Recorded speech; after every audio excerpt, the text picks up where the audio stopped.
Sa videong ito ay pag-uusapan nga natin yung mga eksena sa Naruto manga na hindi ipinakita sa anime na Naruto at Shippuden dahil ang mga eksena nga na ito ay mayroong mga sobrang bastos na content o di kaya'y mga brutal na eksena na hindi dapat makita ng mga nakababatang audience. Ito nga ang 7 eksena sa Naruto manga na hindi ipinakita o censored sa anime ng Naruto at Naruto Shippuden. Number 7 nga sa ating listahan ay ang tarugo ni Armadillo. Bago nga magsimula ang 4th Great Ninja War, nagsinungaling nga ang 5 Kages at buong Konoha kay Naruto na kung saan nga kailangan nga nilang itago si Naruto sa isang ligtas na lugar upang hindi makuha ng Akatsuki ang Nine-Tailed Beast na nasa loob ni Naruto, na gagamitin nga ng Akatsuki para i-revive ang Gedomazo na eventually magiging 10 Tails. Kaya naman itong si Naruto nga dinala sa tinatawag na Turtle Island, isang napakalaking island na actually isang sobrang higanteng turtle. So kasama nga dito ni Naruto si Killer Bee para parehas nga silang maging safe mula sa Akatsuki na sinusubukan na kunin ang mga tail beast na nasa loob ng kanilang katawan. Dito nga sa Turtle Island may nakilala tayong isang higanteng armadillo na ang pangalan ay Armadillo, isang malaking hayop na nagsasalita, at itong si Armadillo nga noong una ay mukhang babae na pinagkakaguluhan ng iba't ibang mga hayop na may gusto sa kanya. Pero eventually nabuking nga at inireveal nga sa atin na isang lalaki pala itong si Armadillo, at sa anime nga wala at parang normal na scene lang na comedy itong eksena na ito, pero sa manga nga makikita natin mismo yung tarugo nitong si Armadillo na nagbibigay ng patunay na siya nga ay isang lalaki.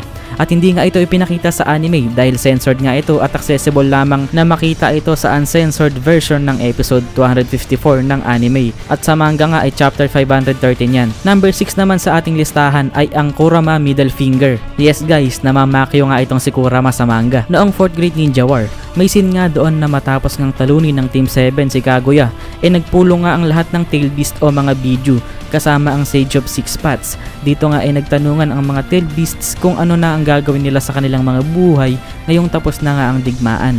Maraming nagsabi na mamumuhay sila sa isang malayong lugar na malayo sa mga tao at mga sibilisasyon, at yung ilan naman pinili na bumalik sa katawan ng kanilang Jinchuriki. At nung si Kurama na nga ang tatanungin, medyo nahihiya nga itong si Kurama dahil meron nga siyang pride at ego na ayaw nga niyang ipinapaalam sa ibang tao o nilalang yung kanyang nararamdaman dahil mahiyain nga siya, kumbaga isa nga siyang tsundere. Then dumating nga dito si Naruto na sinasabing namimiss na nga niya si Kurama, at mukhang nalungkot nga daw si Kurama dahil mahaba nga rin yung oras na hindi sila nagkasama nitong si Naruto during the war. At dito nga nahiya si Kurama dahil ayaw niyang malaman ng ibang mga tail beast at ibang mga tao na malambot din yung puso niya dahil gusto nga niya nakilala siya bilang cool at astig.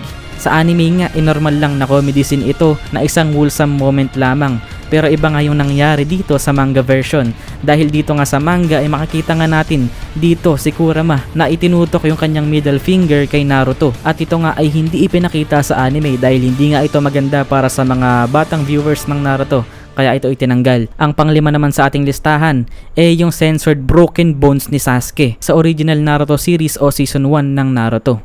Dito nga sa OG Naruto series, alam naman nating lahat na bago nga maging ganap na genin si Naruto, Sasuke at Sakura sumalang muna sila sa bell test ni Kakashi.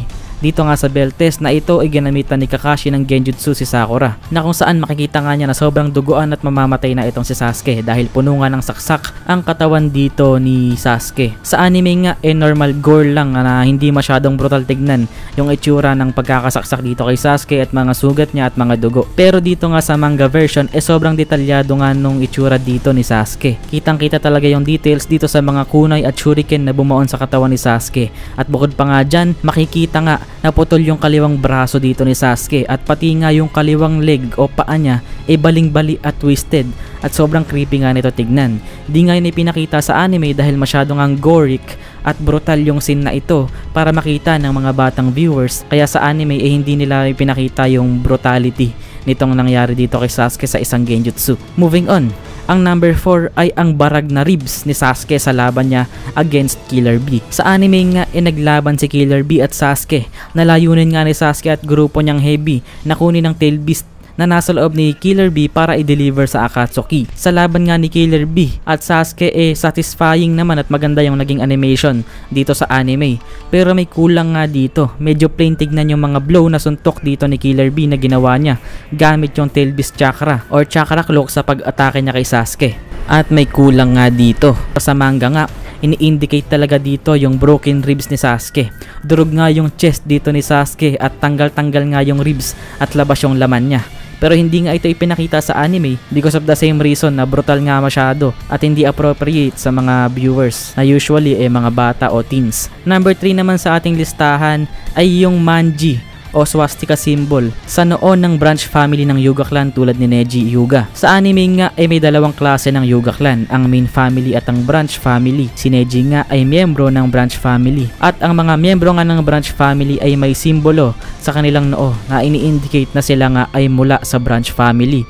Ito nga ay seal na originally may swastika symbol. Itong symbol nga na ito ay ginamit din noon ng Nazi Germany ni Adolf Hitler na pwede mo ring tawaging Manji symbol. Medyo parehas lang din naman yung Manji at swastika. Pero sa anime nga hindi ginamit ang symbol na ito at pinalitan nga ng animators o studio into X symbol na lang yung originally swastika o Manji symbol para maiwasan ang conflict dahil sobrang seryosong usapan nga kapag na-involve sa matinding issue tulad na nga nung paglilink ng Naruto anime dito sa Nazi Germany na Adolf Hitler na gumawa ng sobrang titinding kasamaan noong kanyang panahon. Moving on naman sa number 2 sa ating listahan, ito nga ay ang Shino versus Zaku sa unang Chunin exams nga sa OG Naruto.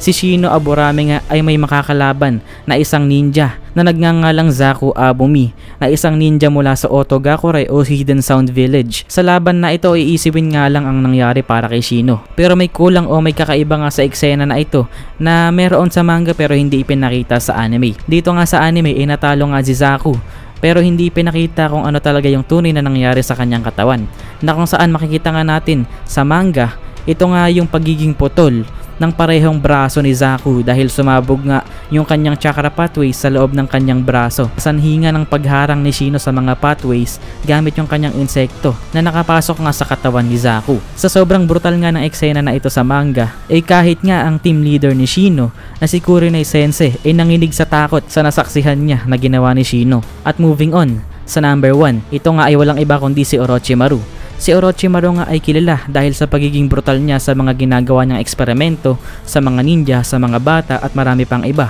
Marami rin siyang pinatay na tao para sa kanyang mga experiments. Pero may isang scene sa manga na hindi ipinakita sa anime na kung saan si Orochimaru nga ipinapakita yung kanyang mga experimentation hideout. At dito nga sa hideout meron nga siyang laboratory na kung saan sa manga nga makikita nga natin na hubot-hubad na nakatali ang mga walang malay na mga tao na kanyang ginagamit sa mga kanyang experiments. Di nga natin alam kung buhay pa sila o hindi na. Pero brutal nga at hindi appropriate sa mga audience yung scene na ito to the point na kailangan nilang i-censor down yung scene para di magmukhang sobrang brutal sa anime. Nagustuhan mo ba? Kung oo, pakipindot ng like button. At kung trip mo yung mga gantong video, mag-subscribe ka na. Magkakaroon nga ba ng 5th Great Ninja War sa future chapters ng Boruto manga? At makakasurvive ba si Naruto? Alamin sa video na nakikita mo sa screen.